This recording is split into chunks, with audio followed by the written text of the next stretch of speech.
Jeffrey, good afternoon. Magkano ang magiging budget ng Canada? Yes, magandang araw. Orlin, nasa $81.8 billion o Canadian dollars ang planong budget ng Canada para sa pag-rebuild ng military at defense industrial base. Inanunsyo rin ng Defense Investment Agency ng bansa ang pagbili ng mga military equipment. Ayon naman kay Wesley Wark, isa sa mga nangungunang eksperto sa bansa ukol sa national security, walang estratehiyang pangmatagalan ang gobyerno. Aniya, bagamat may listahan sila ng bibilhin, hindi pa naiintindihan ng gobyerno ang buong sitwasyon.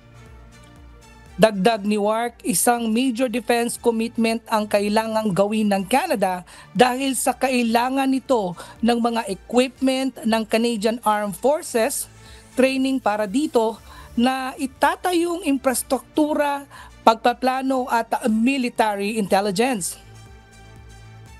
Nakatuon naman si Defense Minister David McGuinty sa pagkuha ng kasunduan sa pagitan ng Hanwha Ocean ng South Korea at sa ThyssenKrupp Marine System ng Germany. Aniya, kailangan ng Canada ng submarines sa lalong madaling panahon, ngunit aminado itong kailangan ng panahon para maitayo ang ganitong mga pasilidad. Balik sa'yo, Arlene.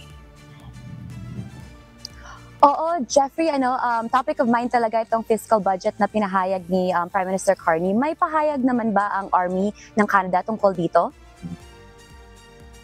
Ayon nga kay Vice Admiral Angus Tufshi, sa ngayon wala pang anumang shipyards sa Canada na may kakayahang bumuo ng mga submarines at gayon din sa tansya ng National Shipping Strategy na nangangailangan ito ng mahabang proseso sa pagbuo ng kasanayan sa paggawa nga ng submarines.